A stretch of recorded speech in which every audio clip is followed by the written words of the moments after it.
하나님, 주님이 지으신 세계가 참 아름답습니다.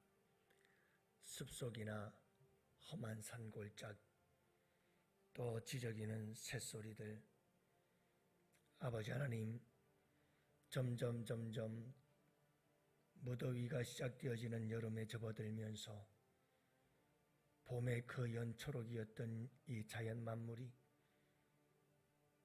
짙은 녹색으로 바뀌어지고 또 이제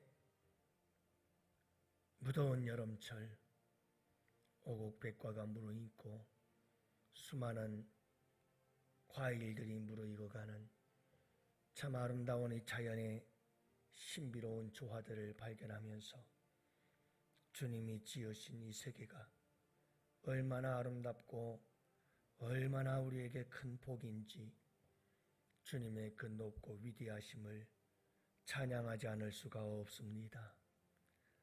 오늘도 아버지 하나님, 맑은 날, 깨끗한 날 저희들에게 주셨습니다.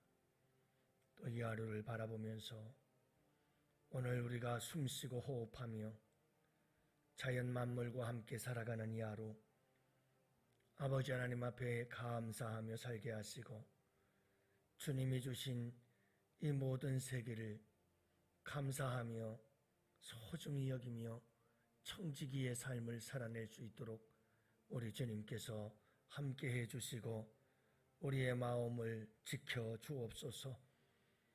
인류에게 은혜 베푸셔서 아버지 하나님 더 이상 자연을 파괴하지 말게 하시고 에덴 동산에서 살게 하셨던 주님, 자연과 함께 사는 것이 우리 인간이 가장 행복할 수 있는 환경임을 우리는 알고 있습니다. 주님께서 지으신 이 아름다운 세계, 주님께서 주신 귀한 선물임을 알아서 잘 가꾸고 돌보며 상생의 역사를 이루어 나갈 수 있도록 우리 주님께서 은혜 내려 주옵소서. 오늘도 우리 양원의 성도들 모두에게 우리 주님 함께하여 주옵시고 주님이 지으신 세계, 이 아름다운 자연 만물을 바라보면서 거룩한 영적인 힐링과 우리의 마음과 정신적 치유와 회복의 역사들이 일어나게 하여 주옵시고 감사와 소중함을 깨닫는 복된 하루가 될 수 있도록 은혜 내려 주옵소서. 오늘 이 한날도 우리 주님께 부탁합니다. 우리 양원의 성도들 하나하나 꼭 붙잡아 주옵시고 가족들 하나하나 주님께서 돌보아 주시옵소서. 감사하옵고 우리 구주 예수님 이름으로 기도합니다. 아멘.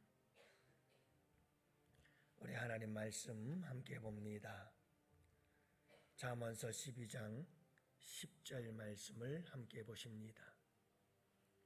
잠언서 12장 10절 말씀, 이제 우리 다 같이 함께 한 목소리로 말씀 받들어 읽겠습니다. 12장 10절 함께 보십니다.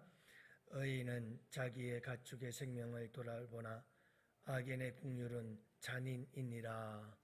아멘. 할렐루야. 좋은 아침입니다.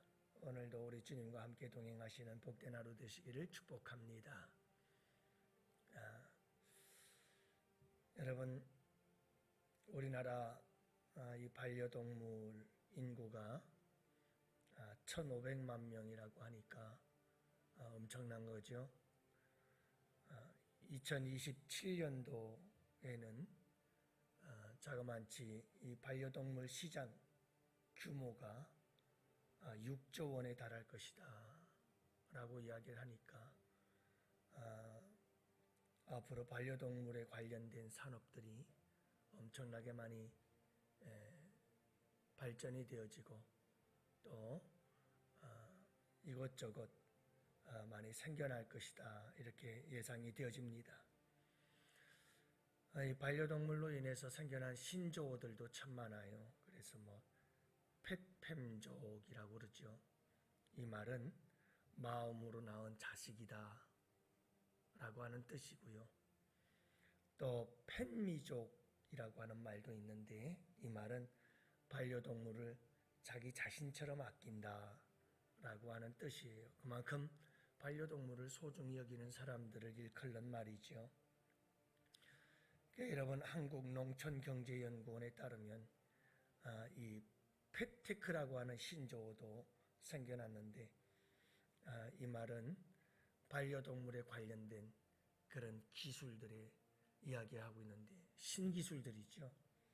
그러니까 우리 인간에게 적용되어지고 있는 모든 최신 의료 기술들이 그대로 반려동물에게 또다시 새롭게 개발이 되어져서 적용이 되어져서 인간 못지않은 그런 의료 체계의 돌봄을 반려동물들이 받을 수 있게 되었다는 것을 이야기합니다. 한편으로는 이런 현대 의료 기술들을 혜택을 누리지 못하는 인구가 수십억이 되는데, 동물들이 이런 혜택을 누리며 살아간다는 걸 생각하면 한편으로는 참 마음이 아프기도 하고 짠하기도 하고, 그러면서도 또 어쩔 수 없이 잘 사는 나라들은 이런 반려동물들과 함께 또 살아가고 있는 것이 현실이니까요. 예전에는 애완동물이라고 그랬죠. 애완동물이라고 하는 것은 사랑의 자와 희롱할 완자예요. 그래서 애완동물이라는 것은 동물들을 그저 재미로, 즐거움으로 키운다라고 얘기들을 했어요. 요즘은 애완동물이라고 하질 않죠. 반려동물이라고 그래요. 이 말은 그냥 같이 가족처럼 살아가는 동반자다라고 하는 의미를 갖게 된 거죠. 제가 이렇게 반려동물에 대한 이야기를 하는 이유는, 오늘 말씀에 보면 오늘 말씀은 가축에 대한 인간의 태도에 대해서 두 부류의 사람을 이야기를 하고 있습니다. 의인은 자기의 가축의 생명을 돌보지만 악인은 국률조차도 잔인하다라고 말합니다. 여러분, 악인이란 가축이나 동물들과 짐승들, 생물, 이 자연 만물들에 대해서 국률을 베푼다고 하는데 그 국률이 잔인합니다. 그만큼 이 세상의 모든 가축들과 동물들과 생물들에 대해서 인간이, 악한 자들은 잔인하다라고 하는 것을 강조하고 있는 말씀이죠. 의인은 가축의 생명을 소중히 여기고 돌볼 줄 아는 사람, 이 세상의 모든 자연 만물을 소중히 여길 줄 아는 사람이라는 거예요. 예, 여러분, 하나님이 지으신 이 세계를 우리가 소중히 여기고 하나님께서 우리에게 선물로 주신 거죠. 하나님께서 에덴 동산을 창설하시고 아담과 하와에게 선물로 주셨거든요. 하나님은 인간이 살아갈 수 있는 가장 최적의 환경이란 산속이요, 숲속이요, 자연 만물 속에서 인간은 가장 최적화된 행복한 삶을 살 수 있는 환경이라는 사실을 말씀해 주고 있습니다. 그래서 어떤 분들은 불치병에 걸리고 사형 선고를 받은 분들도 자연 속에 들어가 살면서 치유받고 고침받는 사람들의 이야기도 종종 듣곤 합니다. 그만큼 자연은 하나님이 인간에게 주신 놀라운 선물이고 축복이죠. 사랑하는 성도 여러분, 하나님께서 주신 이 아름다운 선물들을 우리는 소중히 여길 줄 알아야 됩니다. 그리고 오늘 말씀이 강조하는 바는, 여러분, 인간들의 그 심성이, 인간들의 그 마음이, 인간들의 그 성품이 자연 만물에게까지도 어진 마음을 가져야 되고 선하고 소중히 여기는 사랑의 마음을 가지고 살아야 한다. 하나님이 지으신 이 모든 세계에 대하여 악인들처럼 잔인하면 안 된다. 죽이고 파괴하는 이런 잔인한 마음을 가지고 이 자연 만물을 대하지 말아라. 결국 여러분, 이 자연 만물은 하나님께서 우리에게 주신 아름다운 선물이요, 하나님의 것이지 우리의 것이, 내 것이 아니다 라고 하는 사실을 잊지 말아야 합니다. 종종 뉴스에 보면 이런 반려견들 막 차에다 끌고 학대를 하는 이런 모습들을 많이 보죠. 유기견들 가운데는 그렇게 여기저기 정상이한 그런 개들이 버려지고 주인에게 학대를 받고 몸이 병이 들고 몸이 망가진 채로 버려진 그런 유기견들이 얼마나 많은지, 결국 그런 짐승들은, 동물들은 전부 다 이제 안락사를 하게 되어진다고 합니다만, 이런 모습들을 바라보면서 인간들이 얼마나 잔인한가 하는 것을 보게 되지요. 여러분, 우리 예수 믿는 사람들과 하나님을 믿는 사람들은 그 선함과 그 인자하심과 그 사랑, 그 아름답고 깨끗하고 순수한 심성은 모든 자연 만물에게까지 영향을 끼쳐야 한다 하는 겁니다. 하나님이 주신 이 아름다운 세계를 청지기로서 내 것이라고 생각하면 안 되죠. 오늘 새벽에도 저희가 차를 타고 오면서 극동방송을 보니까 김학중 목사님이죠. 김학중 목사님의 칼럼을 들으며 왔습니다만 그런 이야기를 해요. 모든 자연 만물이 내 것이 아니고 하나님의 것인데 인간들은 그걸 내 것이라고 생각했다. 그러면서부터 자연의 파괴는 무섭게 이루어지기 시작하고 결국은 공기도 오염이 되고 땅도 오염이 되고 물도 오염이 되고 바다도 오염이 되어지고 온 세상이 다 망가진 이유가 하나님의 것을 하나님의 것으로 알지 못하고 하나님의 것이 내 것인 것처럼 함부로 사용했기 때문에 이 지경이 되었다는 얘기를 하더군요. 그렇죠. 사랑하는 성도 여러분, 성경 말씀에 보면 자연 만물이 인간들의 구원을, 인간들의 구속의 때를 기다린다고 이야기를 합니다. 그 말은 인간들이 하나님을 믿고 예수님을 믿고 예수님 안에서 구속함을 받아 자연의 소중함을 알고 자연을 아름답게 잘 돌볼 줄 아는, 그래서 그 구속의 완성의 때 자연 만물이 더 이상 억압과 착취와 파괴를 당하지 않고 자연이 온전히 회복되어지는 그때를 기다리고 사모하고 있다는 거예요. 어떤 자연학자들이 그렇게 얘기를 하잖아요. 코로나가 이렇게 급속히 전 세계의 팬데믹으로 확장되어질 수 있었던 가장 중요한 이유 중에 하나가 얼마나 많은 생물들의 개체가 다 죽었는지 모릅니다. 이 인류상에 수많은 생물들의 개체 수가 없어져 버린 거예요. 완전히 사라져 버렸습니다.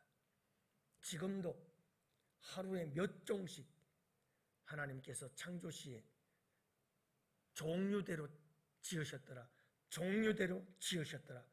그 수많은 종들이 이제는 하루에도 몇 종씩 그냥 사라져 버리는 겁니다. 지구상에서 완전히 사라지는 겁니다. 얼마나 무섭고 두려운 파괴인지 모릅니다. 그렇게 말합니다. 학자들은 그렇게 생물들의 개체가 다 사라져 버려서 개체 수가 엄청나게 줄었다는 겁니다. 그래서 이 코로나와 같은 바이러스들이 숙주가 없습니다. 숙주.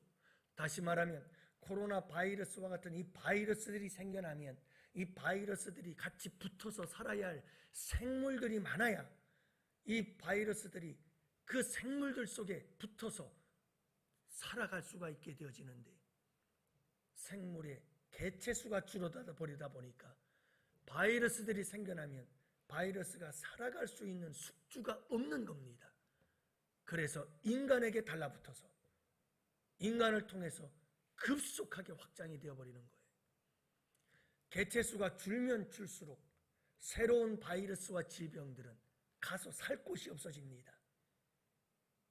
그러면 결국은 그 공격의 대상은 인간일 수밖에 없고, 인간은 그만큼 새로운 질병들에 노출이 되어져서 엄청난 재앙이 올 수 있다는 경고를 하고 있지요. 결국은 여러분, 우리의 인간들의 인자함과 우리 인간들의 선함과 우리 인간들의 어짐과 인간들의 아름다운 사랑의 마음은 하나님이 지으신 이 모든 세계까지 가야 한다. 더 이상 하나님이 지으신 이 모든 세계를 잔인함으로 대하면 안 된다는 겁니다. 오늘 이 하루를 살아갈 때 하나님이 지으신 이 아름다운 세계를 바라보면서 감동하고 감사하고 하나님이 주신 이 아름다운 세계를 선물로 받음에 여러분 다 기뻐하면서 소중히 여기며 살아가는 여러분들 되시 우리 모두가 되기를 축복해요. 여러분, 우리라도 이 세상을, 이 모든 자연 만물을 아름답게 가꾸는 청지기가 되어야지요. 어제도 뉴스 보니까 페트병 이야기가 나옵니다. 하얀색 페트병 재활용 우리나라 13.7%인가요? 그렇게밖에 재활용이 되질 않아요. 마구 버리는 거예요. 그 여러분, 페트병 큰 거 보면 거기에 고무종이를 또 이렇게 찢어내고 페트병만 분리수거를 해야 되는데 그게 귀찮은 거예요. 그러니까 많은 다른 쓰레기들과 함께 막 같이 그냥 버리는 거죠. 재활용이 안 돼요.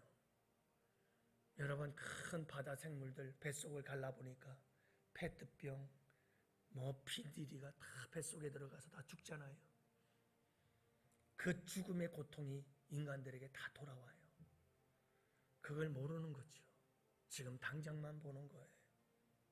그래서 여러분, 우리가 분리수거 하나하나부터 우리가 재활용품 하나하나를 아끼고 덜 사용하는 것부터 시작해서, 그래서 저도 참 이거 다른 대책은 없을까 그렇게 생각을 하고, 지금 우리 교회에서 머그컵이라든가 단순한 큰 다른 컵을 계속해서 반복 사용하더라도 카페 운영에 문제가 있다고 저는 생각을 하기 시작했어요. 여러분, 제가 쓰레기통에 저도 마시지만 그 플라스틱 컵으로 아이스 아메리카노를 마시고 쓰레기통에 넣을 때마다 하루 이틀만 지나면 쓰레기통에 그 머그컵들이 꽉 차 있는 거예요. 이걸 사용하지 않는 방법이 없을까? 테이크아웃이 아니고 우리 교회 안에서 주일날 쓰는 거라면, 그렇다면 머그컵이라도 잔뜩 사놓고 그걸 사용해서 조금 불편하더라도 씻어서 다시 사용한다면 재활용을 줄일 수 있지 않을까 고민을 해봤습니다.